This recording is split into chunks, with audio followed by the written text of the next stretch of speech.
The 22 major arcana of the BOTA Tarot represent images that aid us in living wisely. They represent stages in our growth process and the potential of who we truly are. Key 0 represents the Fool. And this is the phase when you realize you don't know. Key 1 is the Magician. This is the phase where you realize that you intend to know, the power of intention. Then comes Key 2, the High Priestess. By sitting still, being patient, looking and listening within, you will receive knowledge. That knowledge is represented by Key 3 in the Tarot. The Empress, the blossoming in the garden of knowledge. Key 4 represents your organization. Once you have a sense of meaning and purpose in your life that you've come to discover in those first 4 cards of the Tarot, it's then time to organize your life based on what you understand to be true. Key 5 is the next stage. This is where you open up to spiritual guidance within. Now, spiritual guidance of a very particular nature. The spiritual guidance of recognizing the straight and narrow way spiritually. Recognizing the actual spiritual laws that govern the consequences of your behavior. And you choose to live spiritually based on the inner guidance, the sense you have of that. Then comes card 6, the Lovers.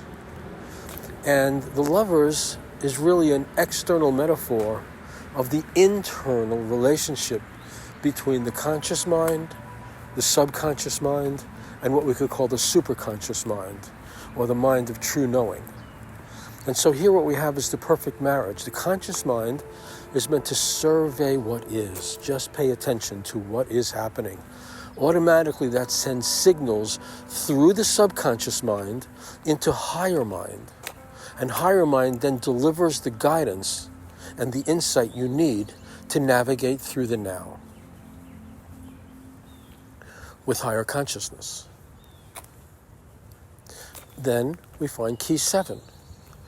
And Key 7 is the stage where you keep out all external influences regarding your judgment.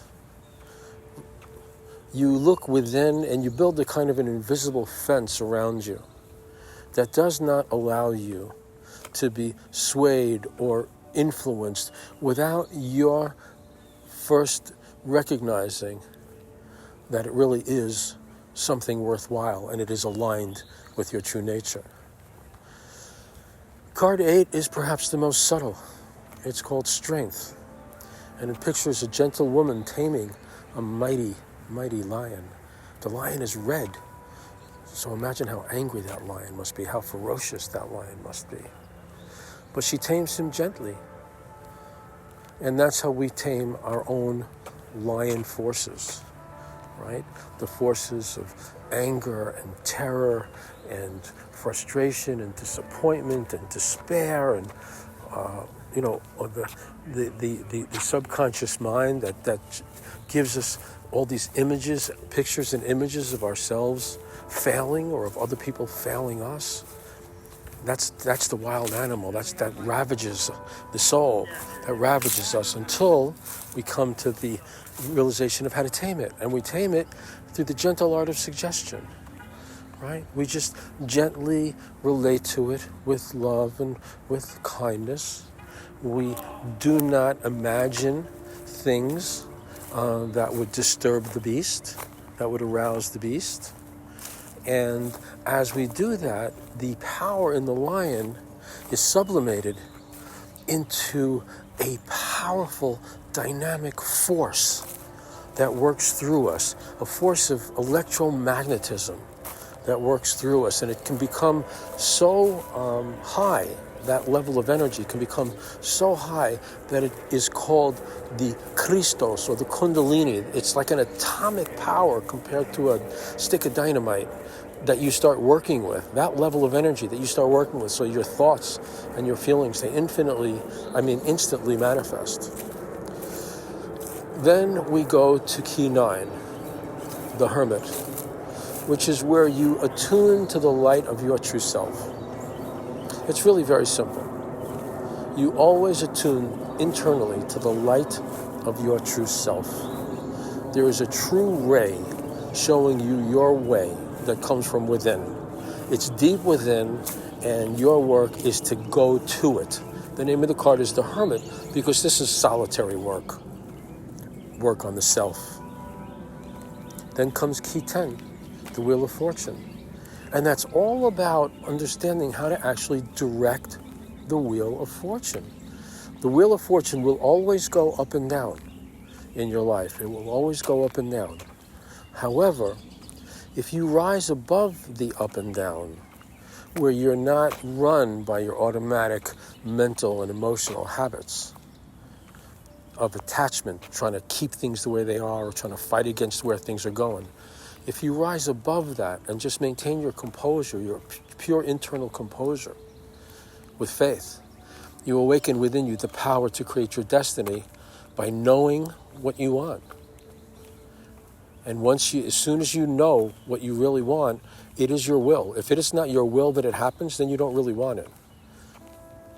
That kind of want, that comes with intention. It immediately translates into the intention to create something. And then the next power is to daring, courage. The courage to use these powers. The courage to rely on them. The courage to develop them. The power of knowing, willing, daring. And then the fourth power is silence. The power to be silent. To know, to will, to dare, and to be silent. Those are the 4 invisible forces that direct manifestation. And you'll see how handy they come in when we reach card 13. Card 11 is called Justice. It's a woman seated still between 2 pillars. Her left hand is holding up a sword. Her right hand is holding up a balance. So she represents that part of life that sort of whittles away any unbalanced forces, right? So if you're in a relationship and you're in an unbalanced emotional state relating to your mate, you're going to find circumstances kind of clashing, difficulties will start to emerge. And the purpose of those difficulties is to whittle away the imbalance within you. Because once it's balanced, it's perfectly beautiful. So key 11 represents the fact that you always want to be in a process of balance and balancing consciously. You're in the process of balancing. Right here and now, you can try to feel yourself balancing. Have the intention to be balanced. Have the intention to create a truly balanced life. Then we go to key 12, which is interesting because what follows that intention is surrender. And that's what's represented by key 12, which is called the Hanged Man, which pictures a man hanging upside down in a completely relaxed and composed state, with his head illumined. Even though his foot is bound to something above him from which he hangs, from which he depends, he seems completely at ease with the situation. And that's the skill we learn of being okay with allowing things to happen. Just letting things happen. without struggling to control them, just letting things happen. Then we go to key 13. And key 13 is associated with, in Kabbalah, called the imaginative intelligence. Key 13, the name of key 13 is death. It pictures a skeleton, right, in darkness. So it represents death. But all death is life emerging into a higher level. That's all death ever is. What we call death is life emerging to a higher level. And so that is built into this system of being alive, is that you periodically have to go through a death in order to rise to a higher level. Now, how do we go through death? Remember, it's called the imaginative intelligence. It's all about mastering your imagination. When you're going through the most, the total loss you can imagine, losing your home, losing someone you love, and you can focus, your attention and your intention is focusing onto what is the great, spectacular change that this is bringing about. Imagine going through loss with that kind of focus. That's what this card represents. That's the power that this card represents, is to go through even death, a complete transformation of your life, a sudden one, unexpected, and you go through that. You go through that without imagining the worst.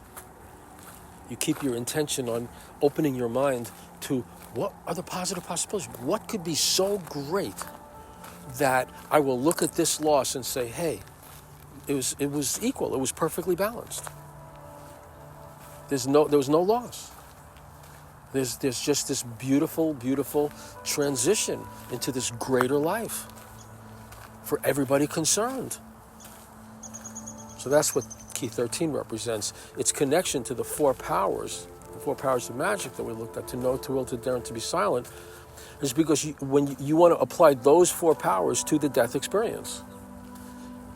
To know not what you're losing, to know where you would love this thing to go. And as you discover the love of what you want, it automatically sets into motion the divine will to bring it about. And then you just have to have the daring to follow through. And then comes silence. Now, we didn't really look at the power of silence, but the power of silence is really very simple. Silence is a way of containing the buildup of energy you get. So when you decide to create something, keep it to yourself. Don't talk about it. Let its steam build up inside you until it becomes a driving force that you yourself can't even resist to follow through on what you know, will, and dare. So that's the power of silence. There are many other powers of silence, but that's one of them. And so you want to be able to contain your forces when you're going through the death process. Containing means I'm not going to start thinking about what I'm going to lose. I am going to direct my attention onto the amazing, spectacular outcome that is going to balance this whole thing out. What would it be? Oh my goodness. And that's how I move into a positive vibration. Now, the next card is Temperance, key 14. This is where we test out the new self, right? The child is born. We got a new self. And the testing begins, right? How does he deal with hunger? How does he deal with thirst? How does he deal with discomfort? How does he deal with feeling alone, maybe helpless, maybe powerless? How does he feel dealing with his parents when they're squabbling? The testing begins immediately. And the testing is just going through experiences to learn what works and what doesn't work. And so that's all that happens to us, is we're getting the opportunity to see, what's working. What am I doing in this situation? What do I have to do to change my experience of this situation? Because I can sense a greater situation. Always. So card 14 is the testing out against challenge. The testing your mettle, testing your skills, developing and sharpening and honing your skills through challenge. Right? It's like if you take an athlete, their skills are so much more sharpened during an actual game than in a practice when there's less riding on it. That's why great conflicts, when they're done for the sake of growing and improving and evolving yourself into a higher level rather than defeating an adversary. Just using the adversary's adversity, using the adversity to just sharpen and hone your skills in dealing with life. Then comes card 15. And card 15 represents the great disillusionment. The great disillusionment that takes place when you realize that you've been counting on externals for support. Maybe you've been counting on another person. Maybe you've been counting on a job. Maybe you've been counting on a paycheck. Maybe you've been counting on your looks. Right? Maybe you've been counting on where you live, how much education you get. But whatever it is you're counting on that's external will prove always to enslave you and let you down. You'll always be enslaved and you'll always be let down when you relate to the outside world or anyone in it as your support system. And when you recognize that, that's card 15, called the devil. You're facing the devil. In this context, what is the devil? The devil is whatever you believe can hurt you. That's the devil. And so when you recognize this, when you recognize that you're giving power to something outside of you, that you're counting on something outside of you to support you, when you recognize you're doing that, you're free. If you want to be free. So you have to first know that you want to be free, that this is not, you can't count on some external force of support. You can only count on following God's laws, following the divine for support. And so the great disillusionment is when you realize, wow, and you may not even realize it until you lost it.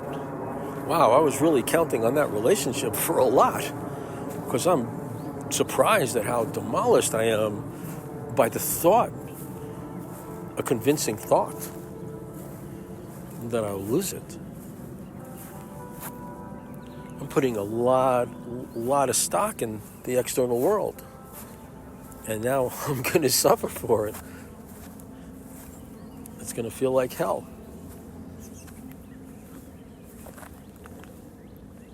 Now, card 16 is one of my favorite cards. It really is my favorite card because it really takes our consciousness to another dimension. What card 16, which is the tower, the lightning blasted tower. We see a tower that's being blasted by lightning from a golden sun. And two people that were its occupants are flying through the air, having been blasted out of the windows, blasted out of the tower that's crumbling. And what that represents, the tower represents any organized structure that a human being might create, any pattern in your life that you might create, any regularity in your life that you create is going to be shattered. There's a force beyond what we use, and that force is operative in our lives, and it will demolish any structure we create, any support structure that we create will be demolished, because we are the lightning.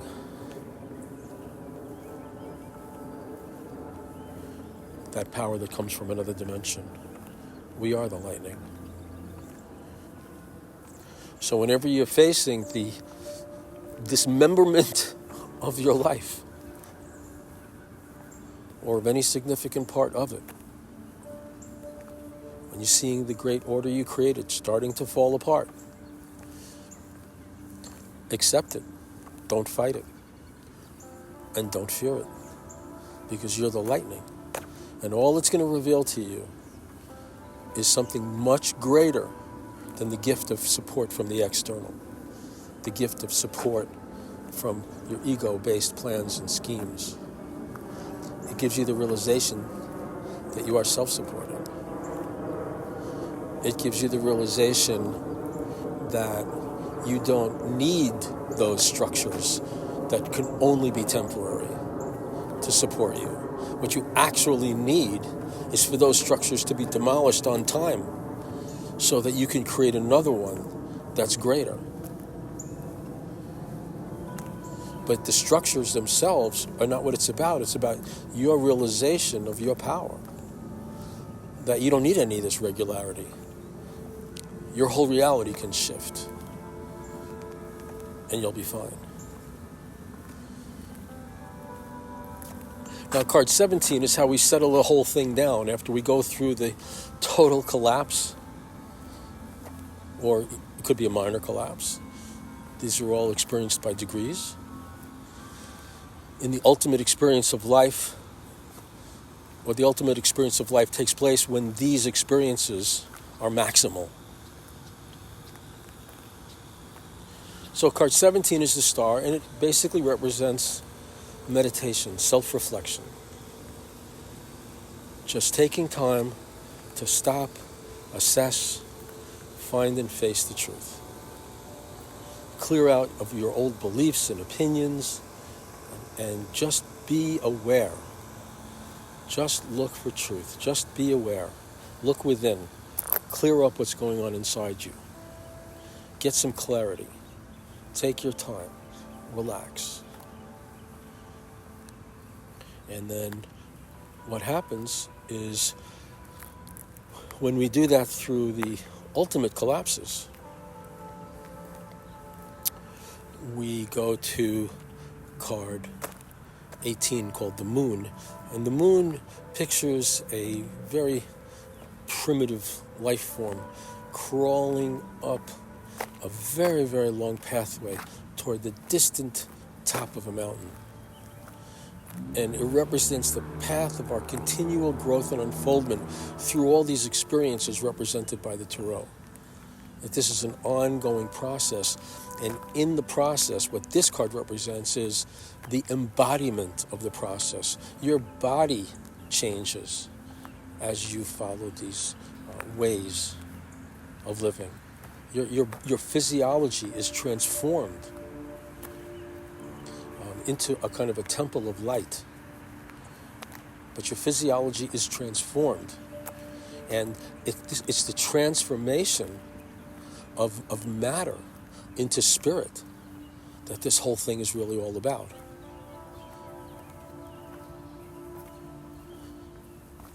So your true self, invincible and perfect and absolutely free and loved by the infinite divine power that rules all things. in order for you to realize that, you simply have to meditate. Give yourself time to just settle down, look within, so you can clear stuff up. And that sets into motion this physical process that transforms your body and transforms the entire material plane.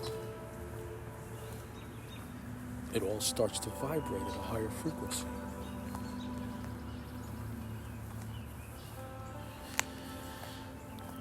And that leads to the big awakening, represented by card 19, which is called Judgment, which pictures 3 people rising up out of a coffin to the sounds of the eternal heavens, realizing who they really are, that they are actually spiritual, immortal, spiritual beings. They've gone through all the phases that are represented by the Tarot, and this is the awakening, when you have the actual realization that you're a spiritual, eternal being.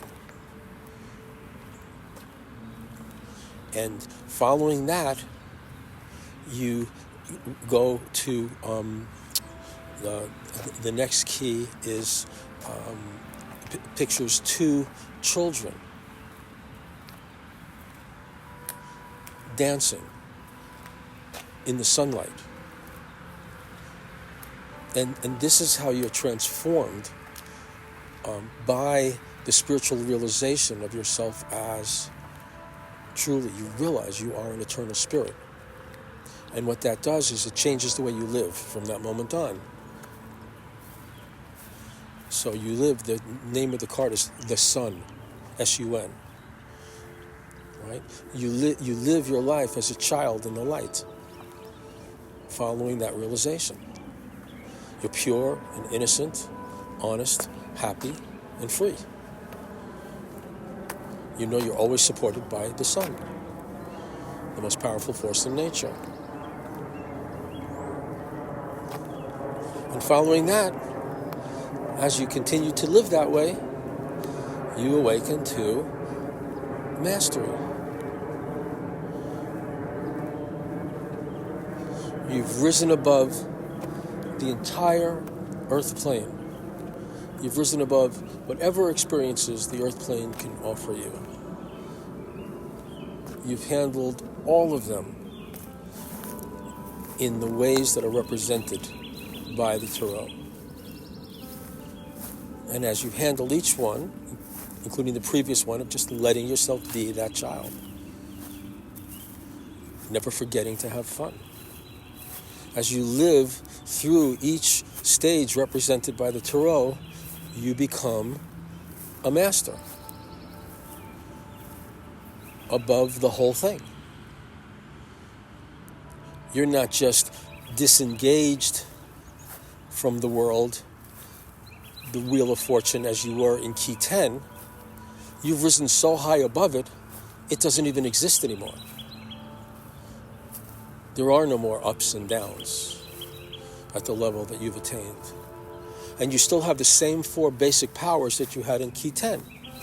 Because in this image, this final image of the Tarot, Key 21, called the World,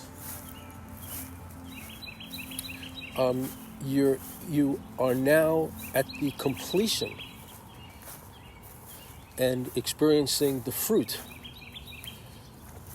and utilizing the 4 powers of to know, to will, to dare, and to be silent. Knowing how to use those powers to manifest without any of the suffering that comes from attachment to the ups and downs of the Wheel of Fortune. And so that's where your journey through Tarot is leading you to. And by looking at the cards of the BOTA and listening to this audio and meditating on it on your own, just following your own exploration, if your aim is true, if your intention is really to wake up to the true self, If your intention is really to go all the way following spiritual principles, spiritual laws, well then each tarot card is like a token. A token is something when you get on a bus and you don't use actual money, you give them a token that's worth something, that's worth the money. And so the tarot card is like a token. Each practice is a token to take you to the next level.